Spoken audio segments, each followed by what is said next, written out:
Okey, ni rumah dekat Sarjana Gombak. Pasapuri Sarjana Gombak nak jual. Jom kita masuk dalam rumah.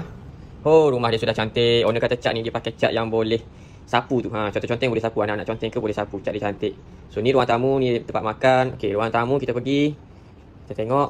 Balcony dia. So, rumah ni pagi, matahari pagi. So, matahari pagi ni vitamin dia cantik, sedap sikit lah. Dan view dia memang takkan ada blocking lah. Sebab bawah ni semua rumah-rumah teres. So, matahari naik sana.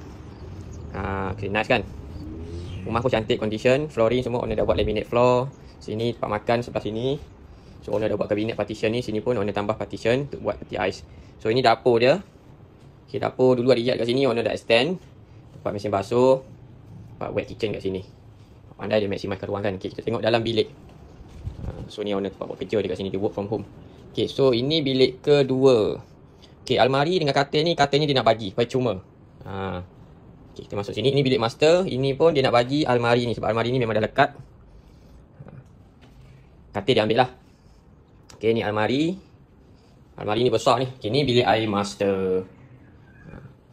Okay, kita pergi sini. So, ini bilik air. Ni bilik ni saya tak boleh tunjuk sama je dengan bilik air master. Sebab owner tengah menyurut dalam bilik air tu.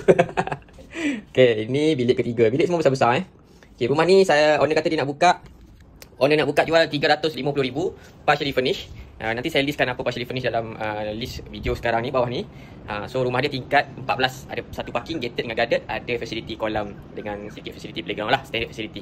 Okay, so kalau siapa cari rumah yang cun melecun macam ni, harga mampu milik, boleh hubungi saya. Okay, bye.